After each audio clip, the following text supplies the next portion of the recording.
you can start to generalize across different projects. But these came in the first place from a context. So all the projects funded by this organization, which we'll call RM.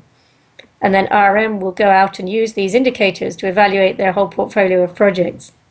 Mhm.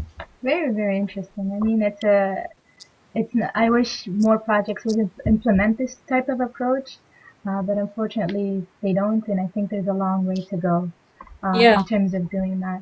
So no, it's a really good approach that encompasses a lot of different ideas, a lot of different um, uh, sort of methodologies that people need to sort of take into consideration.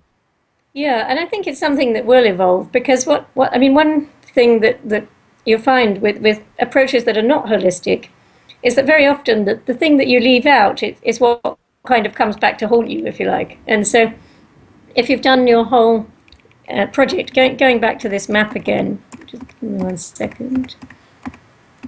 Oops, here we go. So going back to this map, if you've done a project and you've looked at behavior change and you've looked at systems change, but you haven't looked at the inner dimension of people's experiences, and you haven't looked at how the culture changes, then sooner or later something will come up that will make you realize, this was actually important.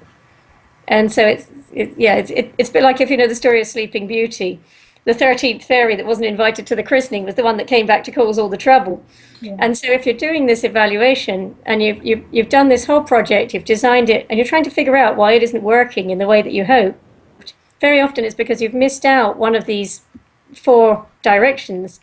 There's something that you haven't looked at, and it's that thing that you've missed that will come back to haunt you.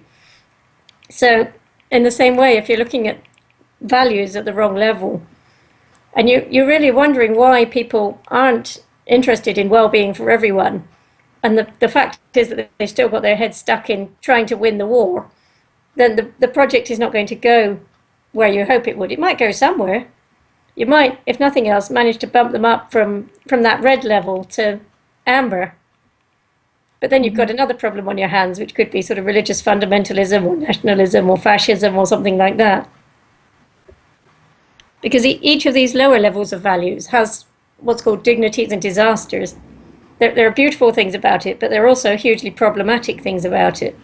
And it's only when you get up to these real higher levels that the problems start to fall away.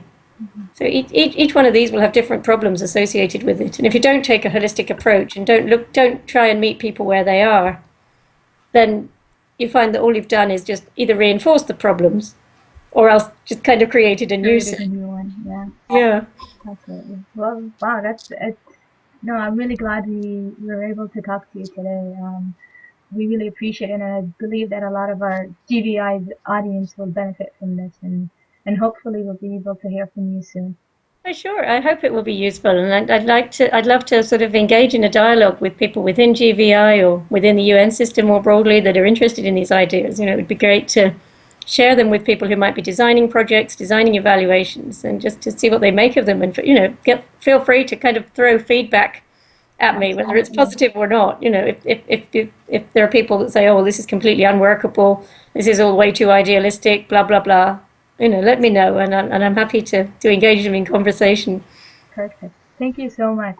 My pleasure.